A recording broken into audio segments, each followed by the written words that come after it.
আপা মনে হয় গ্রামে এসে অনেক আনন্দ পাইতেছেন। হ্যাঁ আনোয়ার ভাই, অনেক বছর পর নানু বাসায় যাচ্ছি, এই জন্য ভীষণ খুশি লাগতেছে।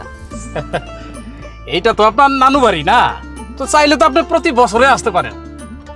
হ্যাঁ, এইটা একটা মিস্টেক করছি আমি, এখন আমার আফসোস হচ্ছে। প্রত্যেক বছরে আমি ছুটি পাইলে দেশের কত জায়গায় গেছি, কিন্তু নানু বাসায় আসি নাই। কত সুন্দর প্রাকৃতিক পরিবেশ, গ্রাম, মাটির ঘ্রাণ, অন্যরকম ভালো লাগতেছে। আপা আমি তো আছি, যখন মন চাইবো শুধু আমারে বলবেন, দেখবেন আমি আইসা হাজির হয়ে গেছি।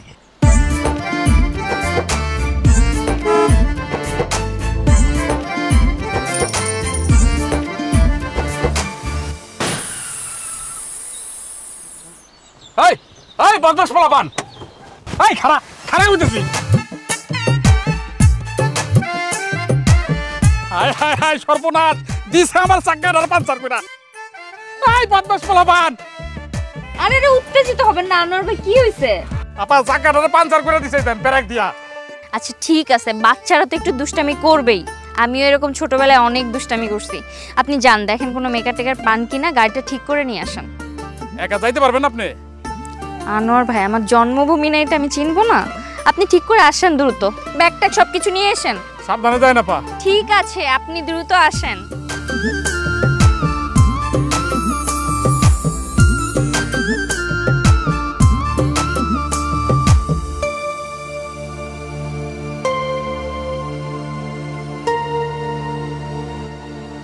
এতক্ষণ তো লাগার কথা না। সে কখন ফোন করে বললো যে বাজার পার হয়েছে, এতক্ষণ লাগার কথা বলতো। আম্মা, রাস্তাঘাটে আবার কোনো বিপদ আপদ হইল না তো? কেমন কথা বলো তুমি? তোমার মুখে শুধু আজে বাজে অলক্ষণে কথা। এত আদেক খেতার কি আছে? শহরের মেয়ে 2 দিনের জন্য বেড়াইতে আসতেছে, তার জন্য তোমাদের এত টেনশনের কি আছে আমি সেটাই বুঝলাম না। আরে তুই তো একটু আগায় যায় দেখতে পারোস, কি অসুবিধা হইলো? আমার এত ঠেকা পড়ে নাই যে তোমার নাতনির জন্য এখন আমি রাস্তায় যাব।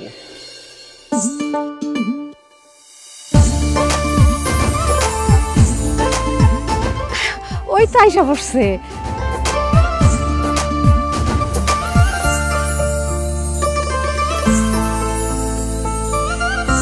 নানু, এই যে আমার নানু। কেমন আছো নানু? খুব ভালো আছি, খুব ভালো আছি, কিন্তু এতকাল পরে নানুর খবর নিলে হবে?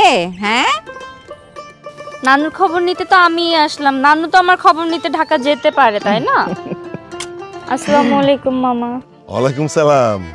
কেমন আছেন মাম্মি? ভালো আছি, তুমি ভালো আছো? জি আলহামদুলিল্লাহ। এত ইমোশনাল হওয়ার কিছু নাই দাদি, 2 দিনের অতিথি, 2 দিন পর আবার শহরে চলে যাবে। তুমি রুদ্র না? কেমন আছো? তোমাকে তুমি খেয়ালই করি নাই। হ্যালো। এই আস্তে আস্তে, এটা তোমার শহর না, এটা গ্রাম, চাইলেই যাকে তাকে জড়ায় ধরা যায় না। আমি কি যাকে তাকে জড়িয়ে ধরছি নাকি? আমি তোমার ফ্রেন্ডকে জড়িয়ে ধরছি, যে আমার খুব কাছের। আসো। আরে বললাম তো আস্তে, এটা তোমার শহর না, আর এই জড়ায় ধরা ছাড়াও এখানে এনজয় করা যায়। বেড়াইতে আসছো 2 দিনের মতো, ভালো রকম ভাবে বেড়াও। রুদ্র, কি বলতেছিস আবল তাবল? ঠিকই বলতেছি মা, 2 দিনের জন্যই তো আসছে, এত মাতামাতি করার কি আছে?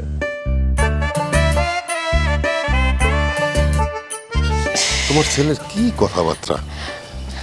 মা নওনি, তুমি কিন্তু কিচ্ছু মনে করো না, ও একটু ওরকম আছে, ঠিক হয়ে যাবে। চলো তো আমরা সবাই ভিতরে যাই, চলো চলো। আমার চলো ভিতরে, চলো আসো।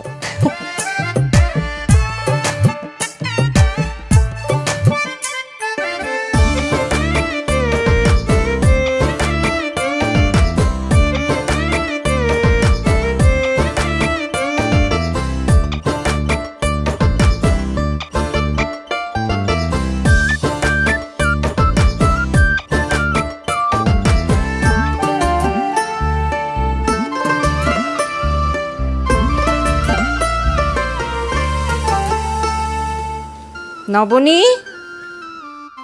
নবনী, কি ব্যাপার? কি রে, এখনো মন খারাপ করে বসে আছিস? তো মন খারাপ করব না? ও আমাকে কিভাবে অপমানটা করলো? ছোটবেলায় ওর সাথে আমি কত মজা করছি, ও কিভাবে পারলো এটা? আচ্ছা ওর কথা বাদ দে না, একটুখানি রাগ করেছে, কতক্ষণ পরে রাগটা চলে যাবে। ঠিক হইলে হইছে, না হইলে নাই। 1400 কত প্ল্যান করে আসছিলাম ওর সাথে, পুরো গ্রামটা আমি ঘুরে দেখব, আমার সব প্ল্যান মাটি করে দিল। আরে মাটি হবে কেন, তুই সব আনন্দ করবি, ঘুরবি ফিরবি সব কিছু করবি। আচ্ছা ওসব চিন্তা বাদ দে না, আমি তোকে খেতে ডাকতে এসেছি, চল খাবি, ওঠ। জুতাটা পরি।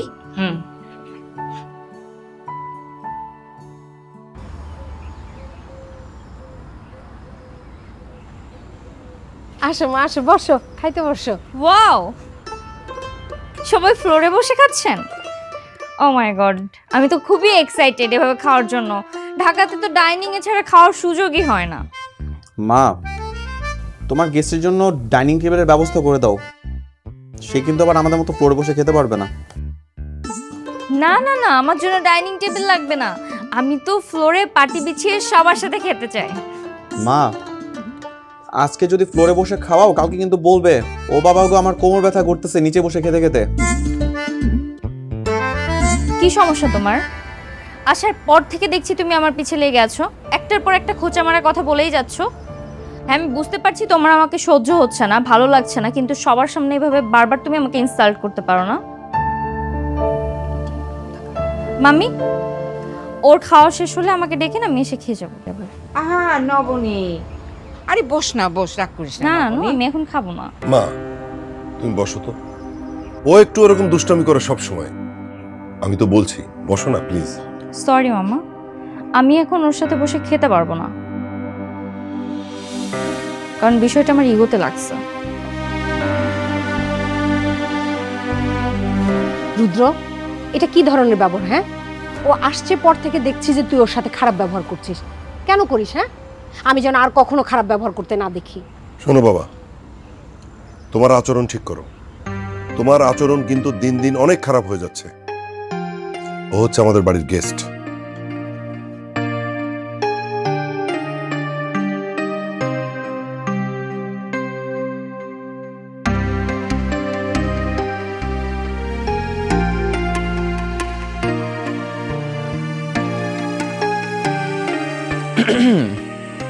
ম্যাডাম কি এখনো আমার উপর রেগে আছে?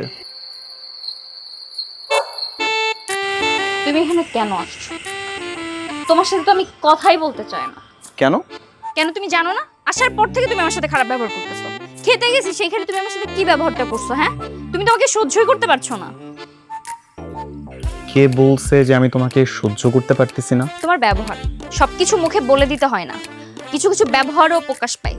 আমি আসার পর থেকে তোমার ব্যবহার, বাচন ভঙ্গি এমন আমার প্রতি, তুমি আমাকে বারবার অপমান করছো।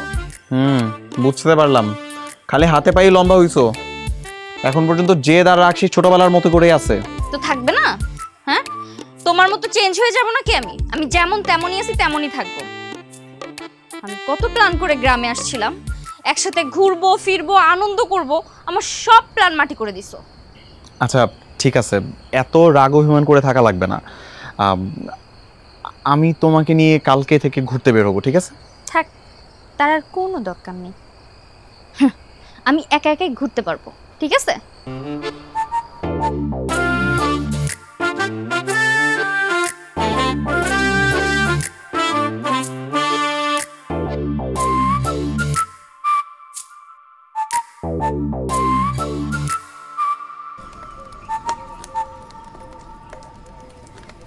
মামি কি করেন?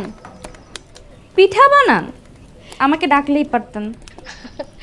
এই গরমের মধ্যে তুমি রান্নাঘরে এসে কি করবা, এই জন্য ডাকি নাই। ভাবছি পিঠাগুলি বানানো শেষ হইলেই তোমার ডাক দিব। ও মা, আমি আপনার সাথে পিঠা বানাইতাম, আপনাকে সাহায্য করতাম। তুমি বানাইতে পারবা? আরে না, তুমি পারবা না।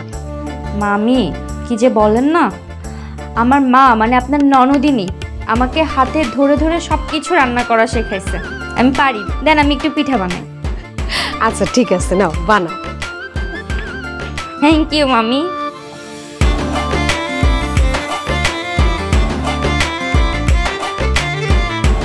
তুমি এক কাজ করো, পিঠা বানাইতে থাকো, আমি একটু তোমার মামারে কিছু সদাই আনতে বাজারে পাঠাই দিয়ে আসি। হ্যাঁ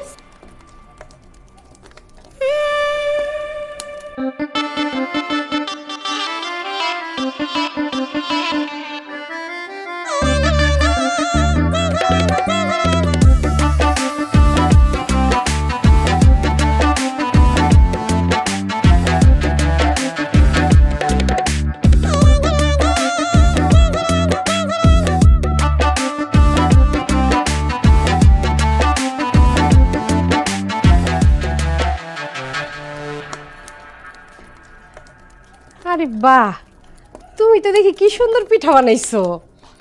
হ্যাঁ মামি, আমি তাহলে এগুলো নানুকে দিয়ে আসি। হ্যাঁ, নানুকে দেখাতে হবে না কত সুন্দর পিঠা বানালাম। আচ্ছা ঠিক আছে, যাও। পাগল।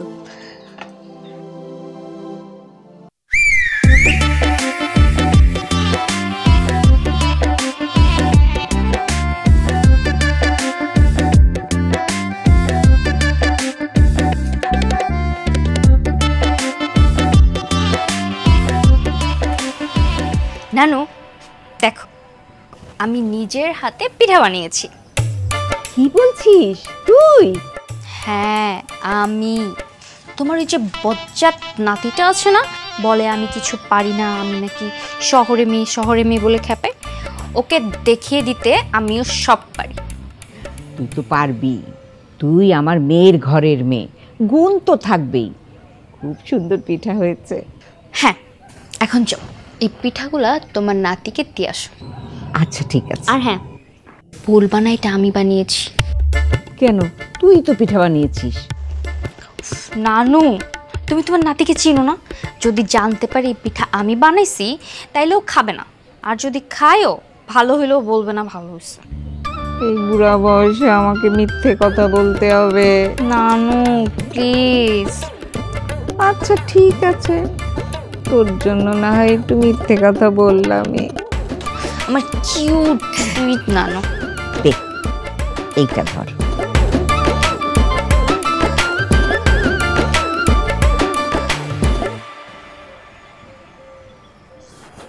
রুদ্র, এই রুদ্র। হ্যাঁ দাদি। এই নে পিঠা খা। বাপরে, মায়ের এত তাড়াতাড়ি পিঠা বানানো হয়ে গেল? তোর মা এই পিঠা বানায়নি, এই পিঠা নবনী বানিয়েছে। তুই তো সারাক্ষণ বলিস যে শহরের মেয়ে কিচ্ছু পারে না।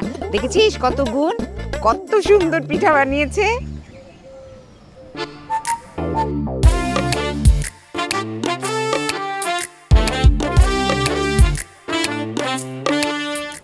ও নিজ হাতে আমার জন্য পিঠা বানাবে? বিষয়টাতে খটকা লাগতেছে। কিছু না কিছু একটা ঝামেলাতে এর মধ্যে নিশ্চয়ই আছে। মুখে দাও না একবার চান্দু, মুখে দাও, তাড়াতাড়ি দাও। তোমার চিল্লানি দেখার জন্য আমার আর ধৈর্য কুলাচ্ছে না।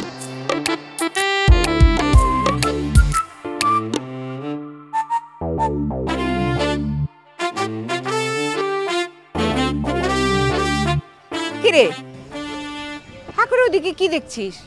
তাড়াতাড়ি খেয়ে নে না, ঠান্ডা হয়ে গেলে তো মজা লাগবে না।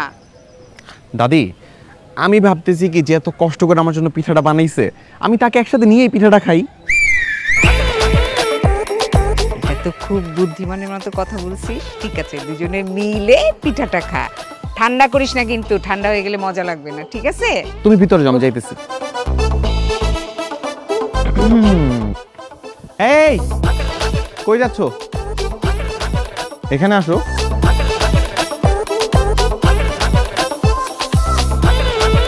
এই নাও পিঠা খাও। আমি খাবো না। কেন খাবে না? কেন, ছোটবেলার কথা মনে নেই? হ্যাঁ মনে আছে, দুইজনে সবসময় খাবার ভাগাভাগি করে খেতাম, ভুলি নাই, কিন্তু এখন আমি খাবো না। এখনো ভাগাভাগি করেই খাবো। নাও ধরো। আমি খাবো না কারণ আমার ইচ্ছা নেই। তোমার জন্য বানানো হয়েছে, তুমি খাও। আমি তো খাবোই, কিন্তু আগে তোমাকে খাইতে হবে। নাও ধরো। আরে বাবা, আমি খাবো না, বারবার বলতেছি খাবো না, তুমি আমাকে জোর করে খাওয়াবো না। যদি নিজে থেকে না খাও তাহলে জোর করেই খাওয়াবো। নাও ধরো। এটা অদ্ভুত ব্যাপার, একটা ছেলে সব সময় জোরাজোরি করবে, মানে কি অদ্ভুত। মামা বাড়ির আবদার পেয়ে এসে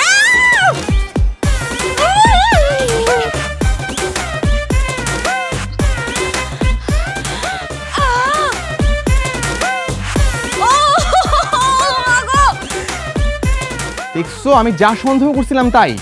এই পিঠার মধ্যে ঠিকই কিছু একটা মিশানো ছিল। আমি মিশাইছি,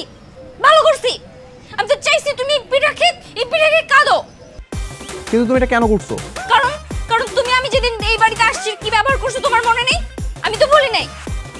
অবনী, তুমি যথেষ্ট বড় হইছো, এখনো বাচ্চাদের মতো এরকম জেদ ধরে বসে থাকলে চলে? এই তুমি চুপ থাকো, কোনো কথা বললো না। ঝাল লাগতেছে, সামনে থেকে যাও তো। আচ্ছা, বেশি ঝাল লাগছে? আমি sorry. Sorry not accepted. Not accepted. আচ্ছা, তাহলে বলো কি করতে হবে? কানে ধরো, কানে ধরে উঠবস করো। কি বলে? আমি বিসিএস এর প্রিপারেশন নিচ্ছি, কয়েকদিন পর বিসিএস এক্সাম দিব। মানে লাইক তুমি আমাকে বলতেছো এত বড় একটা ছেলেকে কান ধরে উঠবস করতে, তার মধ্যে আবার বাড়ি ভর্তি এতগুলো মানুষ। ধরো লাগবে না, যাও তো প্লিজ যাও। আচ্ছা, এই যে দেখো, সরি। হবে না এরকম, কানে ধরে উঠবস করো। হ্যাঁ, বসতেছি তো।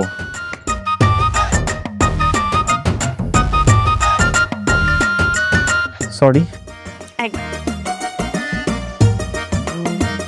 Sorry, accepted.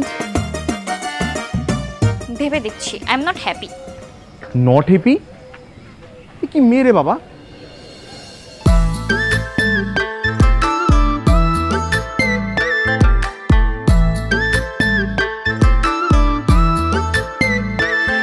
এই দাঁড়াও দাঁড়াও দাঁড়াও, আমি সাইকেল চালাবো। হ্যাঁ দাঁড়াও, আমি সাইকেল চালাবো। কি? তুমি সাইকেল চালাবা? শহরের মেয়ে হয়ে এখানে তুমি সাইকেল চালাবা? দেখো, এটা কিন্তু সাইকেল, তোমার স্কুটি না যে মোচড় দিবা সামনে থেকে দৌড় দিবে। উফ, শহরের মেয়ে করে খোটা দিতে দিতে মেরে ফেললো। এই শহরের মেয়েরা কি মানুষ না নাকি? আর ঢাকা শহরে সাইকেল নেই? আমি ঢাকা শহরে অনেকবার সাইকেল চালাইছি, তাও আমাকে। এটা ঢাকা শহরের রাস্তা না, এটা গ্রামের মাটির রাস্তা। এই রাস্তা চালায় তুমি অ্যাক্সিডেন্ট করে পড়ে থাকবা, তারপর তোমাকে আমার তুলে হসপিটালে নিয়ে যেতে হবে। এগুলোর কোনো দরকার নেই। জি না, আমি অনেক ভালো সাইকেল চালাতে পারি, আমার উপর বিশ্বাস করতে পারো, আমি ভালো ড্রাইভার। সরো। জানি, কথা বললেও শুনবে না। ধরো। ওঠো। কি? আমি তোমার পেছনে উঠবো? অসম্ভব। তুমি নিজে নিজে সাইকেল চালিয়ে অ্যাক্সিডেন্ট করবা, করো, আমি তোমাকে নিয়ে হসপিটালে যাব। তোমার পেছনে উঠি, তারপর দুজন মিলে অ্যাক্সিডেন্ট করি, আমাদেরকে হসপিটালে নেওয়ার কাউকে খুঁজে পাবো না। দরকার নেই লোক, আমি ভালো সাইকেল চালাতে পারি, ট্রাস্ট মি। ওকে, ওঠো। না, আমি তোমার পেছনে উঠবো না। আরে বাবা, আজব তো বলতেছে, আমি সাইকেল চালাতে পারবো। আল্লাহ, কি দোষ যে আমি করছিলাম। আল্লাহ, এবারের মতো আমাকে বাঁচায় দাও। আল্লাহ, মনে থাকলে আর ওর সাথে আমি বের হবো না। আল্লাহ, এবারের মতো শুধু একটু বাঁচায় দাও। লা হাওলা ওয়ালা কুওয়াতা ইল্লা বিল্লাহ। সামনে আরে এরকম করলে আমি পড়ে যাব। আরে তুমি ঠিকমতো দেখে চালাও, সামনে এই সামনে গরু। আরে আমার গোবর গেছে। ও মাগো, আমার পা গেল। বারবার করে বললাম সাইকেলটা আমি চালাই না, সে সাইকেল চালাবে। আমি তো পারি, তোমার মতো হাতি একটা শরীর নিয়ে নড়াচড়া করলে কিভাবে নিয়ন্ত্রণ রাখবো? অ্যাক্সিডেন্ট করে সব দোষ আমার ঘাড়ে দিতেছে। এই জন্যই বলে নাচতে না জানলে উঠান বাঁকা। আমি নাচতে ঠিকই জানি, আমার উঠানটা তুমি বাঁকা করছো, এখন উঠাও আমারে। ও ও মাগো, ও ও আমার পা, ও মাগো। ধরো সাইকেল, ধরো। বারবার করে বলছিলাম না আমি সাইকেল চালাবো। খুব চালাইছে, শহরের মেয়ে সব পারে, একবার উল্টায় ফেলছে। পারি তো, এখন ঠিকমতো আমাকে নিয়ে চলো। আমি পারলে পানির মধ্যে ফালে দিয়ে যেতাম তোমারে। নানুকে সব বলে দিব। ও মাগো, এই তো কমে যাবে, তেলটা মালিশ করে দিই ভালো করে। কি হয়েছে দাদি? এরকম চিৎকার চেঁচামেচি করতেছো কেন? তোমার তো কিছুই হয় নাই। দাদি, খালি খালি ওর পায়ে মালিশ করো না তো, ওর পায়ে কোনো ব্যথা নেই, আমি জানি। তুমি বেশি জানো, বেশি বোঝো, তাই না? সারাদিন একটা খোঁজ নাও নাই। আমি কেন খোঁজ নিব? আমি অ্যাক্সিডেন্ট করছি? আমি যদি অ্যাক্সিডেন্ট করতাম আমি ঠিকই খোঁজ নিতাম। অ্যাক্সিডেন্ট তো করছো তুমি, তোমার নিজের ভুলে অ্যাক্সিডেন্ট হয়েছে। এই তুই চুপ কর তো, সারাক্ষণ খালি ঝগড়া করে, একটা কথাও বলবি না। হ্যাঁ, এত ঝগড়াঝাটি করো না, বুঝছো? কালকে ঘুরতে নিয়ে যাও। কেন? আমি তোমাকে নিয়ে আবার ঘুরতে বেরোবো, আবার একটা অঘটন ঘটবে, সেই দোষ দিবা আমার ঘাড়ে। ভুলেও না। ঘুরতে নিয়ে গেলে আরো বেশি দোষ হবে। আমি ঢাকায় চলে যাব আর মামাকে বলে যাব আমি ঢাকায় চলে যাচ্ছি আপনার ছেলের অত্যাচারে। আরে দাদি, মানে আমি কি করলাম এখানে? আমার কি দোষ? কি করলাম মানে? এই তো মাত্রই বললাম আমাকে ঘুরতে নিয়ে যাবা না। হাই রে অবস্থা। আচ্ছা ঠিক আছে, তোমাকে ঢাকায়ও যেতে হবে না, কিছুই করতে হবে না। পা যদি ঠিকঠাক থাকে সত্যি সত্যি ঘুরতে নিয়ে বেরোবো, ঠিক আছে? আসলে তো পায়ে কিছু হয় না, ভালো করেই জানি। দাদি রাখো তো, খালি খালি এগুলা করতেছে। এই তুই যা তো এখান থেকে। খুব আল্লাহ দিতেছো, দাও। আল্লাহ দি হলে আল্লাহ তো দেখাবেই। নানু, তোমার এই নাতিরে কি জন্মের সময় মুখে মধু দাও নাই? হ্যাঁ, তেতো কথা ছাড়া কিছু ফুটে না। একটা সুন্দর মেয়ের সাথে কিভাবে কথা বলতে হয় জানে না। আমার তো মনে হয় তোর মাথায়ও ব্যথা নাই, পায়েও ব্যথা নাই। ভালো করে মালিশ করো।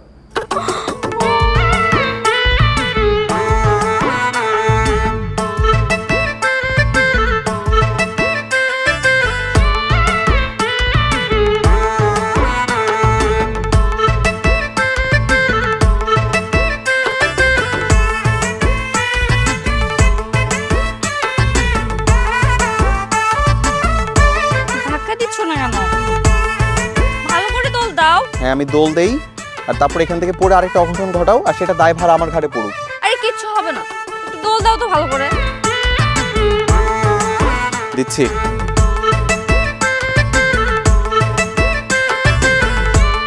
জোরে, আরো জোরে।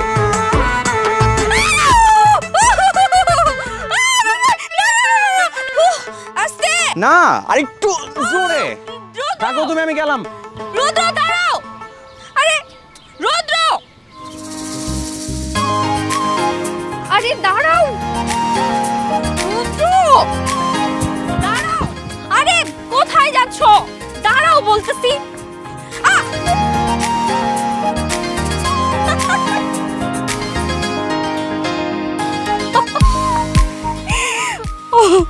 ও মাই গড, কে গ্রামের ছেলে? শহরের মেয়ের সাথে দৌড়ে পারলে না? এখন কি বুঝছো আমি সবকিছুতে পারফেক্ট?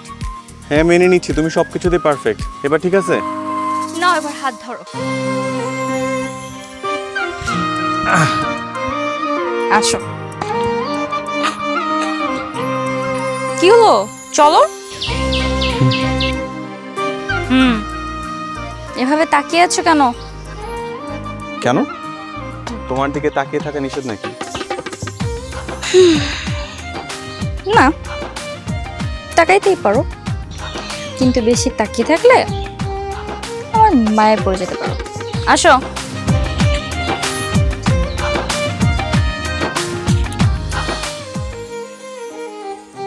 নবনী, গ্রামে এসে তোমার কেমন লাগছে মা? অনেক ভালো লাগছে মামা।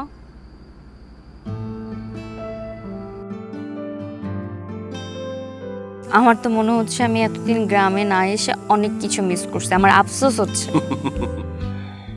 আফসোস তো হবেই, তুমি যদি না আসো আফসোস হবে না? আর এখন থেকে তুমি যখনই সময় পাবে তখনই চলে আসবে। অবশ্যই, এটার বলতে আমি যখন সময় সুযোগ করতে পারবো তখনই চলে আসবো।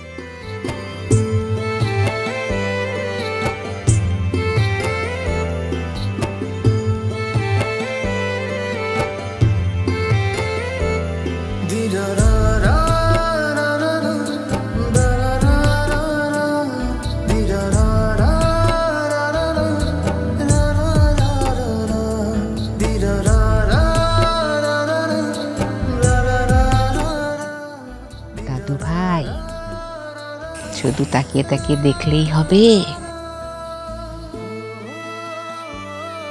কিছু বলতে ইচ্ছা করলে বলে দাও না। কি বলবো দাদি, তুমি একটু শিখা দাও না। নেকা, কি বলবো দাদি?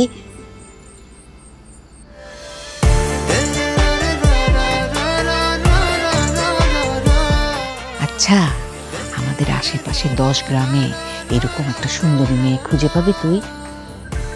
মনে হয় না বাবু। আচ্ছা, আমরা যদি নবনীকে তোর বউ করে আমাদের কাছে রেখে দিই তাহলে কেমন হয় বলতো? কি সব যে বলো না দাদি। লজ্জায় একেবারে লাল হয়ে গেছে। এত লজ্জা না পেয়ে মনের কথাটা ওকে বলে দে না।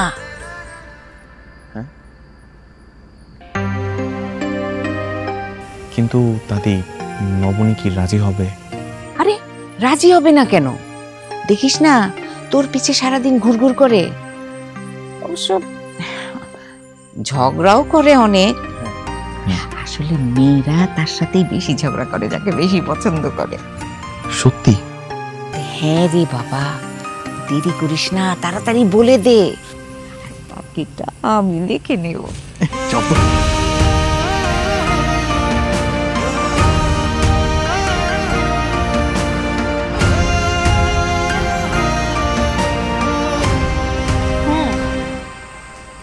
না না, কোনো সমস্যা হচ্ছে না এখানে। আমার তো আরো ইচ্ছা করতেছে সারা জীবন এখানে থেকে যাই, অনেক ভাল লাগতেছে। ওকে ঠিক আছে, তুমি রাখো তাহলে, বাই। ফুপু কেমন আছে? আরে তুমি কখন আসলে? মাত্রই আসছি। হ্যাঁ নবনী, আমার না তোমাকে কিছু বলার ছিল। বলো। কথাগুলো একটু পার্সোনাল। বলো। মানে বলছিলাম যে তোমার মানে নবনী। এরকম আমতা করছো কেন? সরাসরি বলে দিলেই তো হয়। কয়দিন পরে বিসিএস পরীক্ষা দিবা, এরকম আমতা করলে বিসিএস ক্যাডার হবা কেমনে? হ্যাঁ মানে ওই যে বলছিলাম যে আমি মানে। আরে বাপ রে বাপ, তোমার তো মুখ থেকে দেখি কথাই বের হচ্ছে না। কি গরম কফি লাগবে? নবনী, আমার তোমাকে ভালো লাগে। আমারও তো তোমাকে ভালো লাগে। এই ভালো লাগাটা একটু ভিন্ন রকম। মানে যে ভালো লাগা থেকে একটা ছেলে আর একটা মেয়ের মধ্যে ভালোবাসার জন্ম নেয়, যেখান থেকে দুজন মানুষ একসঙ্গে আজীবন থাকার জন্য পরিকল্পনা করতে পারে। আমার তোমাকে ওরকমভাবে ভালো লাগে। তোমার যদি আমাকে ভালো লাগে, মানে তুমিও যদি আমাকে পছন্দ করো, তাহলে আমাদের কথাটা বাসায় জানাতে পারি, দাদিকে বলতে পারি। দেখো রুদ্র, আমারও তোমাকে ভালো লাগে, আমিও তোমাকে পছন্দ করি, কিন্তু কাজিন ব্রাদার হিসাবে, ভালো বন্ধু হিসাবে। এছাড়া বিয়ে, সারা জীবন একসাথে থাকা, এরকম কিছু তো আমি কখনো ভাবি নাই।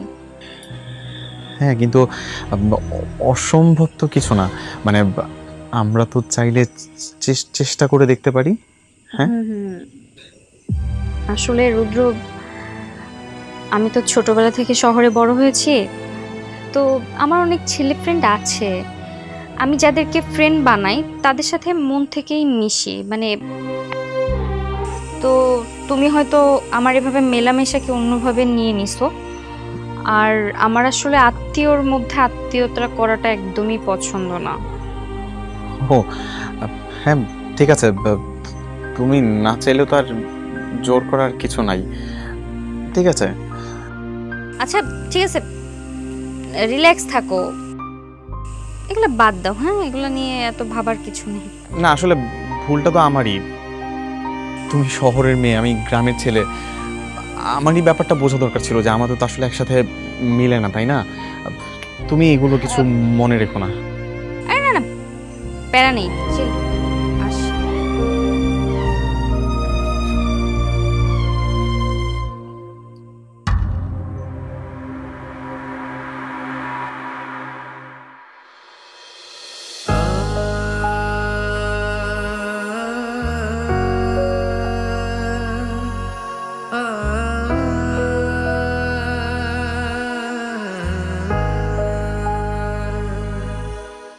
আচ্ছা ভাইজান,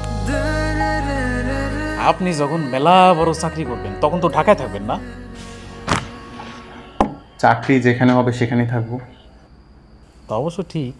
তো একটা কথা আমি বলে দিতেছি, আপনি যদি ঢাকায় থাকেন তাইলে কিন্তু আমার গাড়িতে করে আপনি নিয়ে ঘুরে বেড়াম। সেরকম সৌভাগ্য হবে কিনা জানি না, তবে যদি হয় ভালোই হবে। অবশ্যই হইব ভাইজান, দোয়া রইল।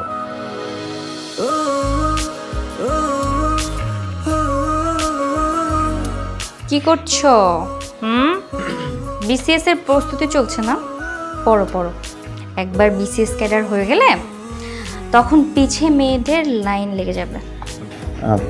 নবনী, আমি তো আসলেই পড়ছি, এখন ডিস্টার্ব করো না। আমি তোমাকে বিরক্ত করছি?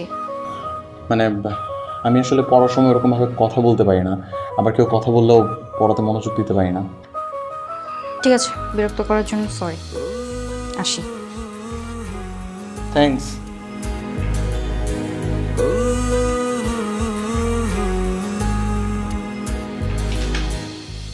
ভাইজান, আপায় মনে হয় মন খারাপ করছে। আনোয়ার ভাই, আপনার আপা এত সহজে মন খারাপ করে না। তা অবশ্য ঠিক বলছেন ভাইজান, মেলা রাইত হইছে, ঘুমাই বললাম।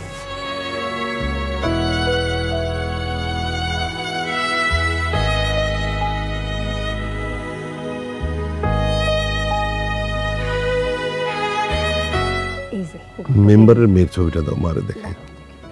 এই যে মা, খারাপ না কিন্তু। এই যে মেম্বারের মেয়ে। ওরে আপনি দেখছেন, অনেকবার আসছে আমাদের বাড়িতে। সুন্দর আছে কিন্তু আম্মা। যখন ছোট ছিল তখনও আসছে, বড় বেলায়ও অনেক আসছে।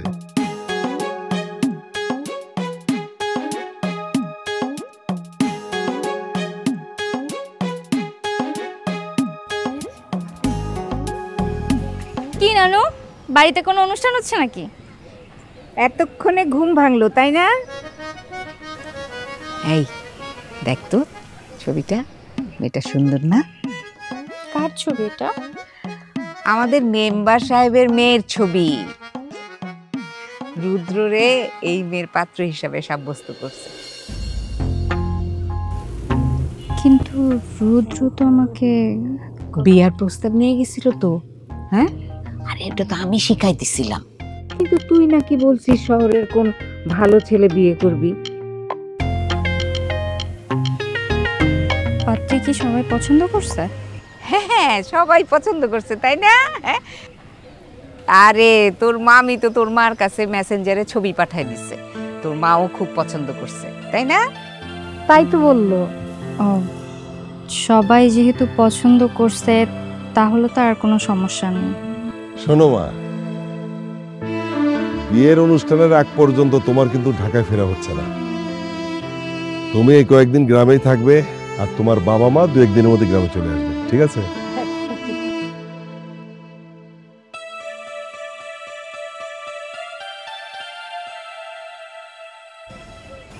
আনোয়ার ভাই, জি। আপনার কিন্তু চারিদিকে ঠিকঠাক মতো খেয়াল রাখা লাগবে। ফুপা ফুপু যেহেতু আসতেছে, বিয়ে অবধি কিন্তু আপনি কোনো দিকে নড়তে চড়তে পারতেছেন না। একদম বিয়ের আয়োজন শেষ করে তারপর ফিরবেন। জি ভাইজান, অবশ্যই। আপনার কিন্তু অনেক দায়িত্ব, বুঝেন কিন্তু। আপনি কোনো চিন্তা করেন না, সব কিছু আমি সামলাই নেব। ঠিক আছে, তাহলে আপনি বাসায় যান। আব্বা বাসায় আছে, আব্বার সাথে যায় কথাবার্তা বলেন। আমি একটু দোকানের কাছে শেষ করে বাজারের দিকে যাব। জি আচ্ছা, ঠিক আছে, যান।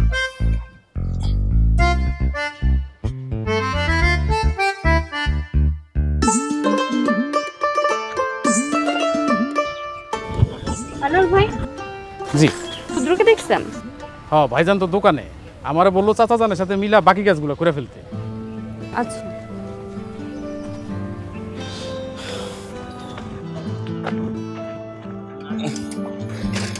এই রুদ্র, এই দাঁড়াও দাঁড়াও দাঁড়াও, কোথায় যাচ্ছ? আমাকে একটু নিয়ে চলো না, যে গ্রামের শেষে যে নদীর তীরটা আছে না, ওখানে যাবো। আমি তো এখন যেতে পারবো না নবনী, আমাকে বাজারে যেতে হবে, অনেক কিছু কেনাকাটা করার আছে। আরে ওসব কাজ পরে করো, এখন আমাকে একটু ঘুরতে নিয়ে চলো প্লিজ। সরি, আমি এখন যেতে পারবো না, বিয়ের বাজার করতে হবে। এখন বিয়ে খুব বড় হয়ে গেছে তাই না? বিয়ে ছেড়ে কিছু বুঝতেছো না, ওসব কাজ পরে করা যাবে না? তোমার যদি এত ঘুরতে যাওয়ার হয় আনোয়ার ভাইকে বলো, উনি তোমাকে নিয়ে যাবে। কেন? আমি আনোয়ার ভাইকে বলবো কেন? আসার পর থেকে দেখতেছি ইগনোর করতেছো। আমি যে আসার পর থেকে একা ঘুরতেছি, আমার দিকে কোনো খেয়ালই নেই তাই না? আমার কাজ আছে, আমি আসি। আরে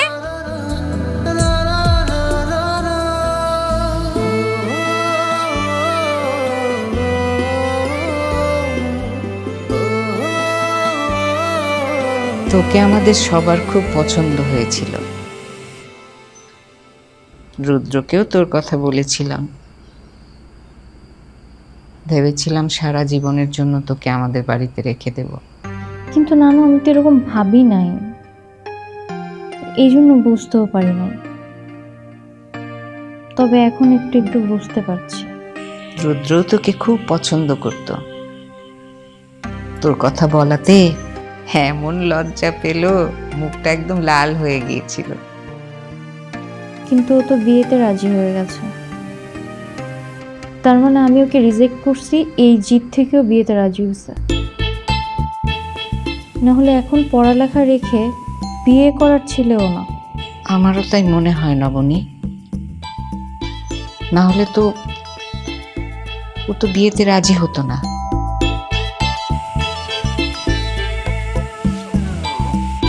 কিরে, কি হলো, উঠলি কেন? তোমার নাতির কাছে যাই।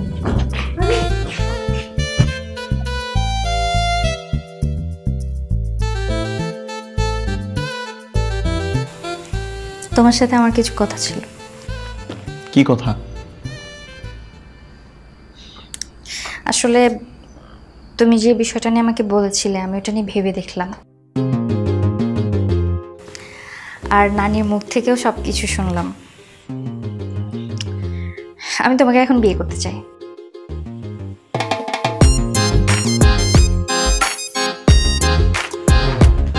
হাসছো কেন? দেখো, আমার অলরেডি বিয়ে ঠিক হয়ে গেছে, আগামীকালকে এনগেজমেন্ট। এখন তো তুমি হুট করে বললেই হলো না, তাই না? কি হয়েছে? ওদেরকে বলে দিবা তুমি বিয়েটা করতে চাচ্ছ না, কারণ তুমি আমাকে পছন্দ করো, আমাকে বিয়ে করতে চাও। আর তোমার আমার বিয়ে হলে তো সবাই অনেক খুশি হবে। কিন্তু আমি তো খুশি হব না।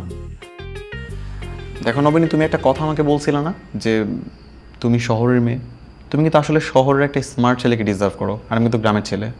তুমি এখন এটা নিয়ে পড়ে আছো, এই লাইনটা বাদ দাও না। আসো আমরা দুজনের মধ্যে সব কিছু মিটমাট করে নিয়ে নানিকে যেয়ে খুশির সংবাদটা দিই, তারপর নানি আমাদের বিয়ের ব্যবস্থা করুক। নবনী, তুমি কাউকে কোনো কিছুই বলবা না। আমার মা বাবা আমার জন্য যাকে ঠিক করছে আমি তাকেই বিয়ে করব। এখন যাও, আমি পড়বো।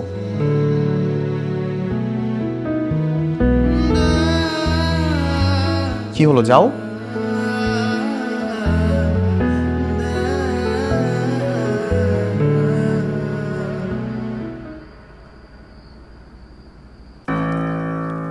নবনী এখনো আসতেছে না কেন? কোথায় রইলো? তাই তো আম্মা, আমি যাইতেছি, ওরে ডাইকে নিয়ে আসি। ওই তো চলে আসছে।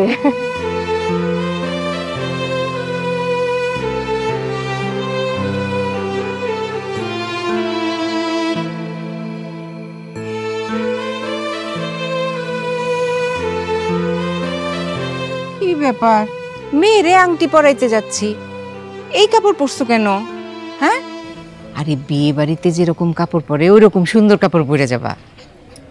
নানু, আমি বিয়ে বাড়িতে যাচ্ছি না, আমি ঢাকা যাচ্ছি। ঢাকা যাচ্ছি মানে?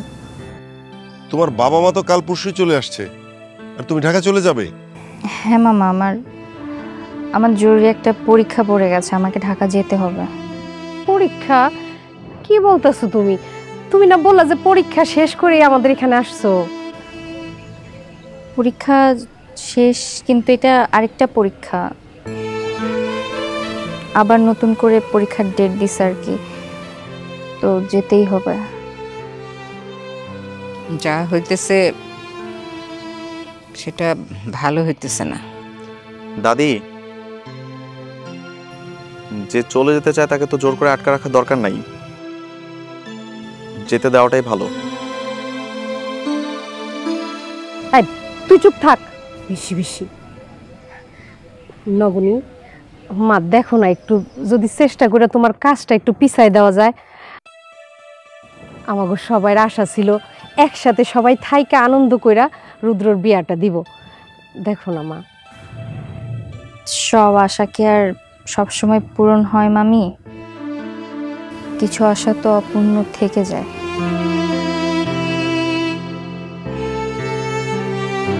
নবনী মা, তোমার আসলে কি হয়েছে বলো তো? তোমার মুখ দেখে কিন্তু মনে হচ্ছে তোমার মনটা খারাপ। বলো তো মা। কিছু হয়নি মামা, ওই হঠাৎ করে পরীক্ষা পড়ে গেল তো এই জন্য মন খারাপ লাগছে, আর কিছু না। আমি আসি তাহলে, এইখানে আমার খুব বেশি দরকার পড়বে না, আপনারা সবাই আছেন তো। আপনারা সুন্দরভাবে বিয়ে শাদি দিয়ে দিয়েন, আমি যাই। নানু, দোয়া করো। যে যাবার সে তো যাবেই, বাধা দিলে কি আর থাকবি তুই?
আপা, রুদ্র ভাই তো সাইকেল নিয়ে আমাদের গাড়ির পিছনে পিছনে আসতেছে।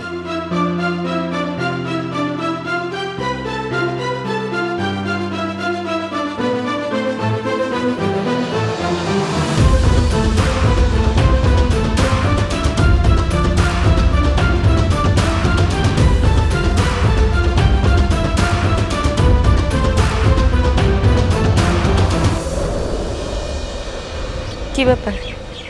তুমি বাড়িতে সবাই তোমার জন্য অপেক্ষা করতেছে, বাড়ি ফিরে চলো। কেন আমি ফিরে যাব? আমি সবার থেকে বিদায় নিয়ে আসছি না? যেভাবে কান্না করতে করতে যাচ্ছ, চোখের পানি দিয়ে তো গাড়ি ভেসে যাবে। তো তোমার কি? দেখো, আমি দাদিকে বলে আসছি যে আমি তার নাতনিকেই বিয়ে করব। দাদি বলছে তোমাকে নিয়ে বাড়ি ফিরতে। সত্যি? হ্যাঁ, সত্যি। কিন্তু তোমার যে বিয়ে ঠিক। ওসব কিছু একটা বলে ম্যানেজ করা যাবে। এখন প্লিজ তুমি আমার সাথে চলো। আনোয়ার ভাই। জি আপা। আপনি গাড়ি নিয়ে আসেন, আমি সাথে যাচ্ছি। ঠিক আছে আপা।